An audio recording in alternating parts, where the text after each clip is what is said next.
하나님께서 오늘 저희들에게 주시는 은총의 말씀은 요한복음 20장 19절로부터 23절의 말씀입니다. 같이 우리 마음을 같이 해서 오늘은 쭉 같이 합독하도록 하겠습니다.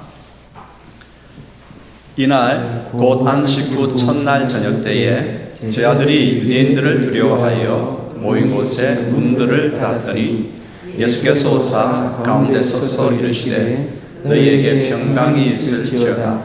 이 말씀을 하시고 성과 옆구리를 보이시니 제 아들이 주를 보고 기뻐하더라.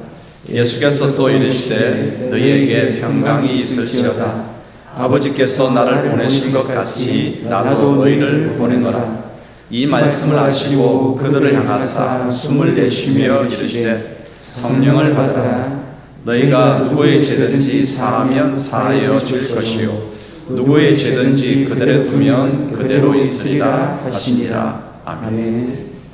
하늘의 영광을 나타내는 교회, 위대한 주님의 영광을 자랑하는 성도들.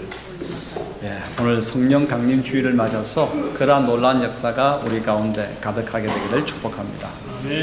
오늘은 2023년도 성령 강림 주일입니다.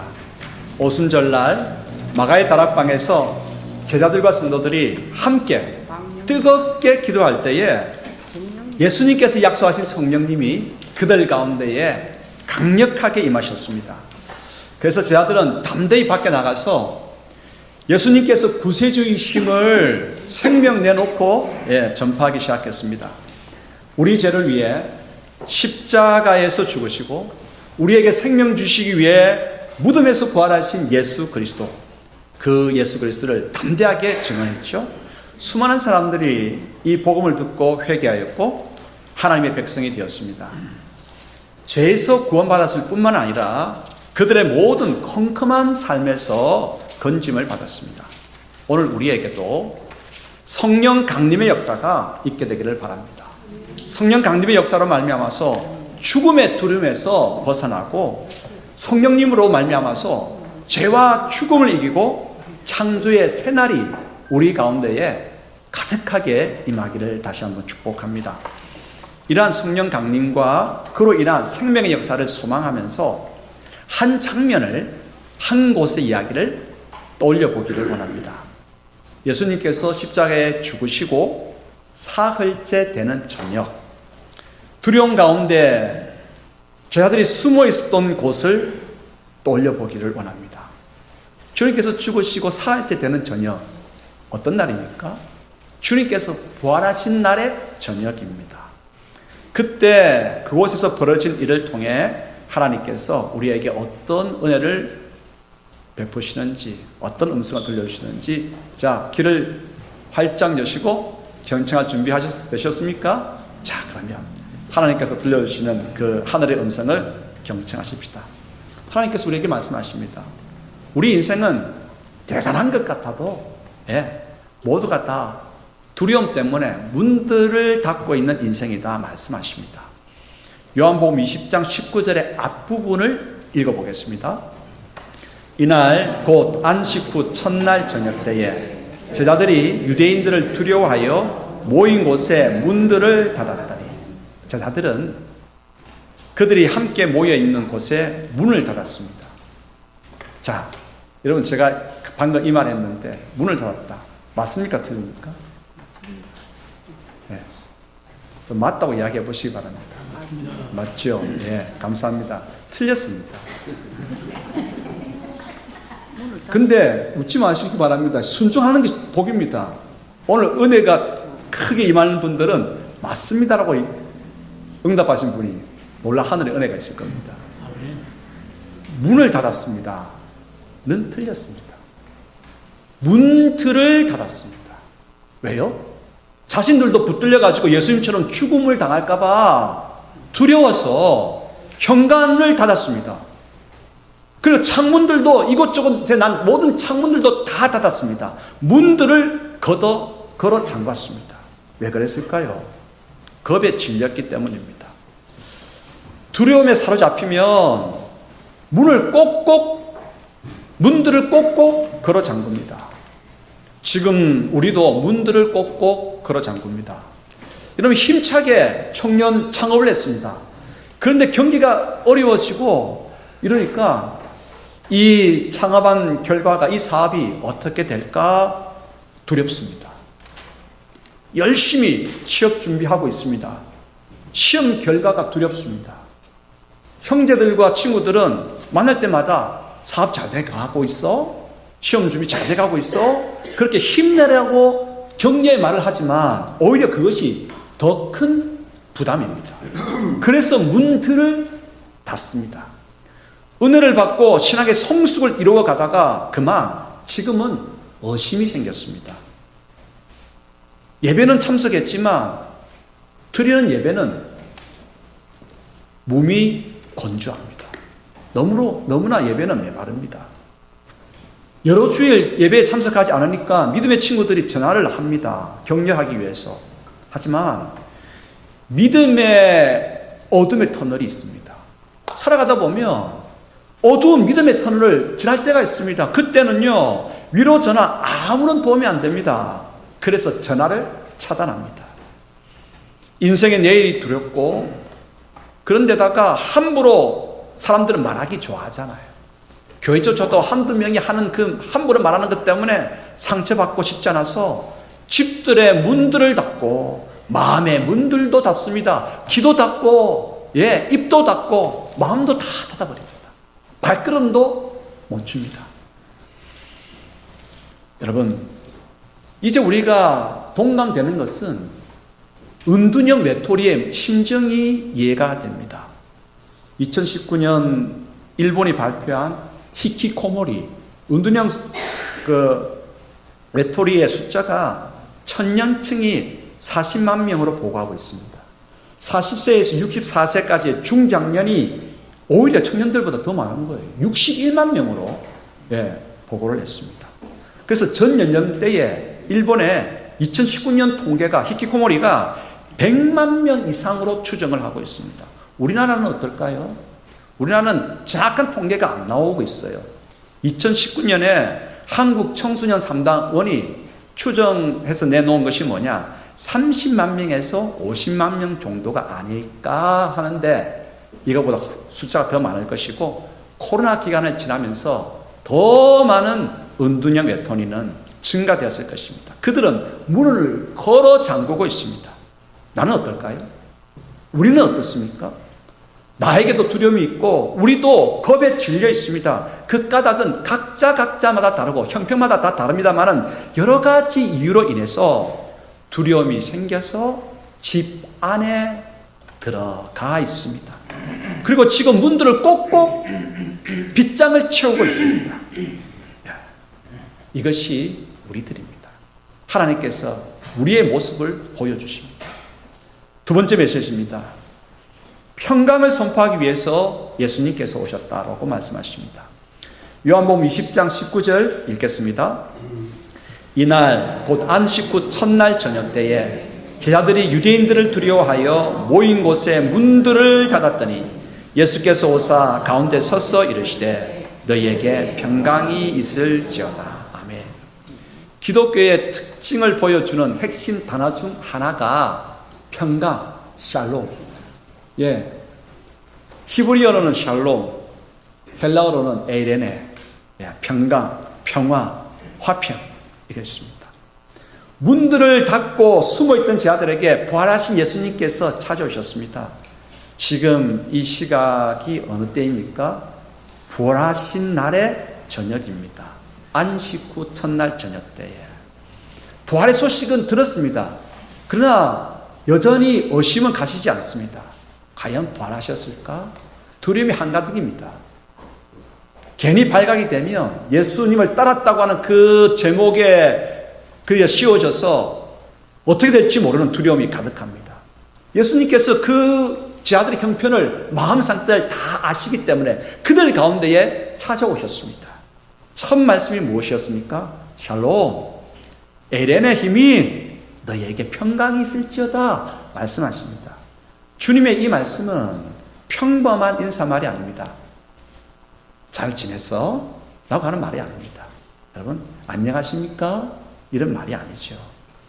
물론 그 당시에 샬롬, 에레네 이것은 평범한 인사말이었습니다. 그러나 지금 겁에 질려있던 제 아들을 찾아오셔서 예수님께서 첫 마디로 들려주셨던 그 샬롬, 에레네는 구원의 역사가 있기를 기원하는 기원이 담겨 있습니다. 제자들의 형편을 예수님께서 너무나 잘 알고 계시지 않습니까? 그래서 예수님께서 평강이 있을지어다. 그들에게 가장 필요한 것이 무엇입니까? 평강이거든요.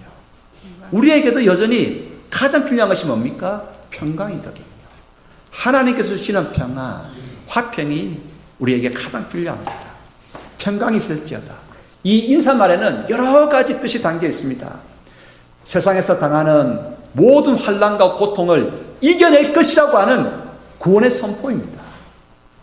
두려움을 이기는 하늘의 용기가 생길 것이라고 하는 확증입니다. 평강이 있을지어다. 이 인사말에는 말입니다. 불안과 초조함을 물리치는 담대함이 솟굴칠 것이라고 하는 선언입니다. 신앙의 의심은 사라지고 하나님과의 굳건한 교제가 회복될 것이라고 하는 반포입니다. 큰 아픔은 있지만 마음과 육신의 고통을 이겨낼 것이라고 하는 치유의 선포입니다. 성경 곳곳에는 말입니다. 이 평강이, 이 평안이, 이 평화가 곳곳에 기록되어 있고 이것을 기원하고 있습니다. 그 평강은 성령님을 통해서 예수님께서 주십니다. 세 곳의 말씀, 너무나 많은 구절이 있지만 대표적으로 세 곳의 말씀을 읽어보겠습니다. 먼저 로마서 5장 1절입니다. 그러므로 우리가 믿음으로 의롭다 하심을 받았으니 우리 주 예수 그리스도로 말미암아 하나님과 화평을 누리자. 아멘. 고린도전서 1장 3절입니다. 하나님 우리 아버지와 주 예수 그리스도로부터 은혜와 평강이 있기를 원하노라. 아멘. 갈라디아서 5장 22절입니다. 오직 성령의 열매는 사랑과 희락과 화평과 오래 참음과 자비와 양선과 충성과. 아멘. 성령님의 열매가 뭡니까? 그것은 샬롬, 에덴의 평강이거든요. 평안이거든요. 화평이거든요. 성령님의 열매인 평강을 예수님께서 오늘 우리들에게 주십니다. 두려움과 불안과 초조함과 죽음의 형상 가운데 눌려있는 우리에게 평강을 주십니다. 세 번째 메시지입니다.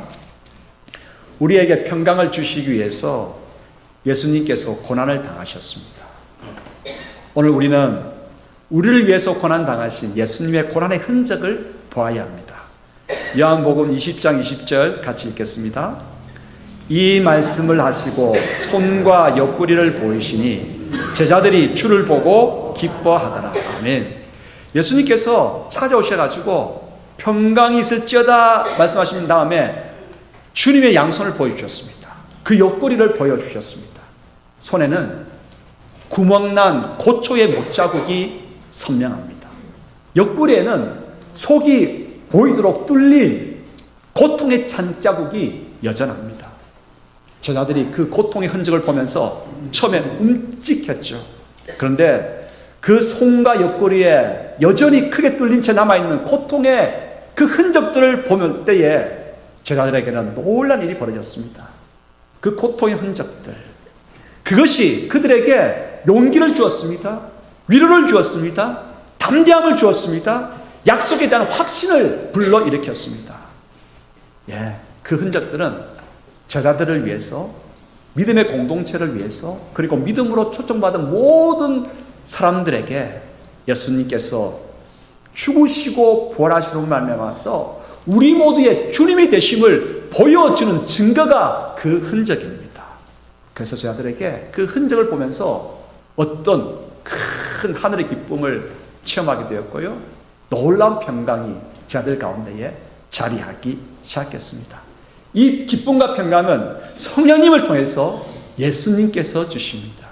그분께서 고난 받으시면 우리에게 평강 주시기 위함입니다. 평강을 얻고자 하십니까? 십자가 밑에 나아가십시오. 못자국을 제거해야 됩니다. 허리에 찬자국을 제거할 때 세상은 줄 수 없는 하늘의 평강이 밀물처럼 우리 가운데에 흘러 들어옵니다. 두 곳의 말씀을 읽겠습니다. 로마서 15장 13절, 요한복음 16장 33절 읽겠습니다. 소망의 하나님이 모든 기쁨과 평강을 믿음 안에서 너희에게 충만하게 하사 성령의 능력으로 소망이 넘치게 하시기를 원합니다.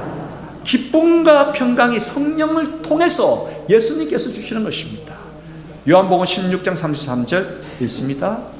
이것을 너희에게 이르는 것은 너희로 내 안에서 평안을 누리게 하려 함이라. 세상에서는 너희가 환난을 당하나 담대하라. 내가 세상을 이겼노라. 그렇습니다. 세상 가운데는 여러 가지 어려운 일들 때문에, 죄와 죽음의 현상들 때문에 우리는 문을 걸어 잠그고 두려움 가운데 있습니다. 그런데 오늘 주님께서 말씀하십니다.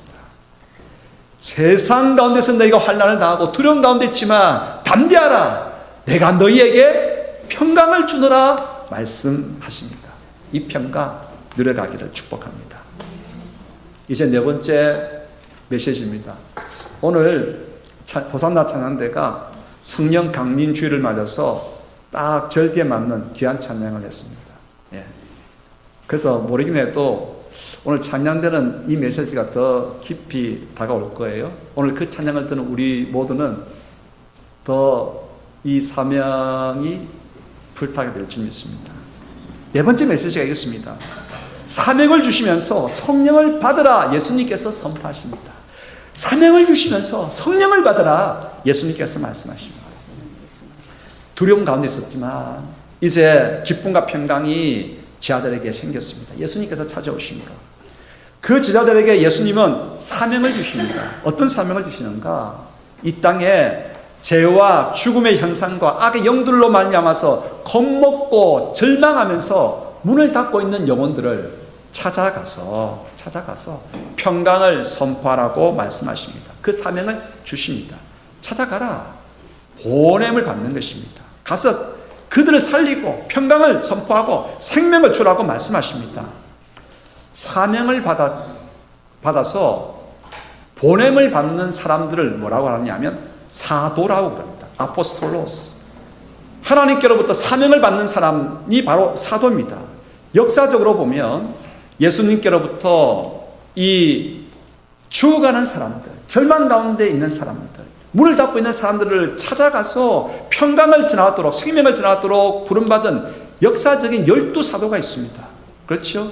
예수님의 12제자들이 나중에 보냄받은 12사도가 됩니다. 그런데 예수님은 오늘 우리들에게 12사도에게 주셨던 그 사명을 다시 우리들에게도 주십니다.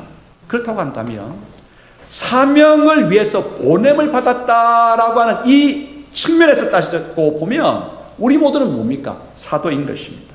어미론적인 사도입니다. 우리 사도입니다. 옆에 있는 분들하고 서로 이렇게 일깨워주면서 서로 축복하십시다. 우리는 사도입니다. 보냄을 받았기 때문에 예수님은 우리에게 사명을 위해서 보내십니다. 보내시면서 사명을 감당할 수 있도록 힘을 주시기를 원하십니다. 사명 감당한 힘은 우리에게서 나오는 것이 아닙니다. 성령님으로부터 우리 가운데에 부어지는 것입니다. 요한복음 20장 21절로부터 22절 읽겠습니다. 예수께서 또 이르시되 너희에게 평강이 있을지어다. 아버지께서 나를 보내신 것과 같이 나도 너희를 보내노라. 이 말씀을 하시고 그들을 향하사 숨을 내쉬며 이르시되 성령을 받으라. 아멘. 겁먹고 절망하는 영혼들이 평강을 얻기 위해서는 우리 각자 힘만으로 부족합니다. 또 그들에게 평강을 주기 위해서 보냄받은 우리들이 그 사명을 감당하기 위해서 우리의 능력만으로 역부족입니다. 성령님의 도우심이 필요합니다. 예수님께서도 성령님의 능력 가운데서 이 사명을 행하셨고 이제 그 사명을 제자들에게 부탁하시고 오늘 성령 강림주의를 맡고 있는 우리들에게도 이 사명을 우리에게 말씀하십니다. 성령께서 임하시고 성령님께서 도우시면 멈추었던 것이 동력을 얻기 시작합니다. 절망 가운데 희망이 생깁니다. 성령님께서 임하셔서 우리를 돕기 시작하시면 죽음의 현상 가운데에 창조의 새날이 열립니다. 두려움과 불안 가운데에 평강과 위로가 베풀어지기 시작합니다. 하나님께서는 사명을 감당하도록 오늘 우리에게 성령님으로 충만하게 하십니다. 성령님의 생기를 불어넣어 주시고 성령님의 기름 부음을, 성령님의 불을 우리 가운데에 풍성하게 공급하십니다. 두 곳의 말씀을 읽어보겠습니다. 창세기 2장 7절, 에스겔 37장 9절 읽겠습니다. 여호와 하나님이 땅의 흙으로 사람을 지으시고 생기를 그 코에 불어넣으시니 사람이 생명이 된지라. 인자야, 너는 생기를 향하여 대언하라. 생기에게 대언하여 이르기를, 주 여호와께서 이같이 말씀하시기를, 생기야, 사방에서부터 와서 이 죽음을 당한 자에게 불어서 살아나게 하라 하셨다 하라. 아멘. 하나님께서 흙으로 사람을 만드셨습니다. 예, 그 사람에게 두 가지 생명을 불어넣었습니다. 하나는 비오스, 육체적인 생명을 불어넣었습니다. 하나는 조예입니다. 영적인 생명을 불어넣었습니다. 살아납니다. 살아납니다. 오늘 우리들에게 성령님께서 생기의 바람으로 우리 가운데 불어오시면 우리가 살아납니다. 사명 가운데 살아납니다. 에스겔 37장은 어떤 장면입니까? 뼈들이 널려있는 해골 골짜기를 지금 에스겔 선지자가 바라보고 있습니다. 그 해골 골짜기에 하나님의 영의 기운이 불기 시작합니다. 생기가 불어오기 시작하니까 너부러졌던 모든 뼈들이 맞춰 들어가고, 거기 뼈들이 맞춰 들어가면서 살이 붙고 힘줄이 생기고, 그것이 일어나서 큰 군대가 됩니다. 큰 군대가 돼서 하나님을 향하여서 행진하기 시작합니다. 찬양의 군대가 되기 시작합니다. 그렇습니다. 생명이 없던 자에게와 생명을 잃어버린 자에게, 그리고 절망하고 겁먹고 문을 닫은 모든 영혼들에게 오늘 성령님께서는 불어오시기를 원하십니다. 사모하셔야 돼요. 가정 가운데에, 우리 심령 가운데에, 우리 교회 가운데, 이 나라 가운데에 성령의 생기가 불어오고 성령의 불이 내리고 성령님의 기름 부음이 있을 때에 살아나고 회복되어지고 하나님의 영광을 기대하면서 그 영광을 자랑하게 되고 그 영광을 몸소 체험하고 그것을 선포하는, 그것을 증언하며 나가는 우리가 될 수 있습니다. 오늘 그러므로 성령 충만하기를 간절하게 사모하십시다. 우리는 누굽니까? 이 사명을 위해서 부름받은 사도들입니다. 아포스톨로스 사도들입니다. 우리는 이제 보냄을 받았습니다. 우리 가서 성령 충만을 받고 평강을 전하고 살려내고 힘을 얻고 일어서게 만드는 그 일 잘 감당해야 되지 않겠습니까? 갈라진 이 땅 가운데에 화목의 역사를 이루어내고 여러 가지 이유로 절망하는 영혼들 가운데에 일어날 수 있게끔 힘을 불어넣는 그 사명, 성령님께서 우리 가운데 임하시면 감당할 능력이 생깁니다. 힘이 생깁니다. 가정 가운데에 놀라운 생동의 역사가 있습니다. 우리 자녀들이 그렇습니다. 세상의 야망이 아니라 하나님의 꿈을, 비전을 가지고 일어서게 될 것입니다. 그 꿈을 꾸면서 나아가는 저희 모두가 되기를 소원합니다. 성령님께서 오늘 저희들 가운데 강력하게 임하셔서 전도와 선교의 불이 우리 교회 가운데에 붙고 위대하신 하나님의 영광이 찬란하게 빛나는 예배를 소망하고 그 하나님을 자랑하고, 그렇습니다. 이 땅에 평강을 전하고 싶는 신앙 공동체가 되기를 축복합니다. 다짐하면서 사도행전 1장 8절 읽겠습니다. 오직 성령이 너희에게 임하시며 너희가 권능을 받고 예루살렘과 온 유대와 사마리아와 땅끝까지 이르러 내 증인이 되리라. 아멘. 기도하겠습니다. 하나님 아버지, 성령님을 저희에게 보내어 주소서. 성령님의 충만한 임재를 갈망합니다. 성령 하나님, 성령의 불로, 생기의 바람으로, 하늘의 기름으로 저희에게 강력하게 임하소서. 그리하여 죄 사함의 역사가 일어나며 질병이 고침을 받고 불안과 두려움이 사라지고 절망과 마귀의 눌림 가운데서 문을 열고 나오게 하옵소서.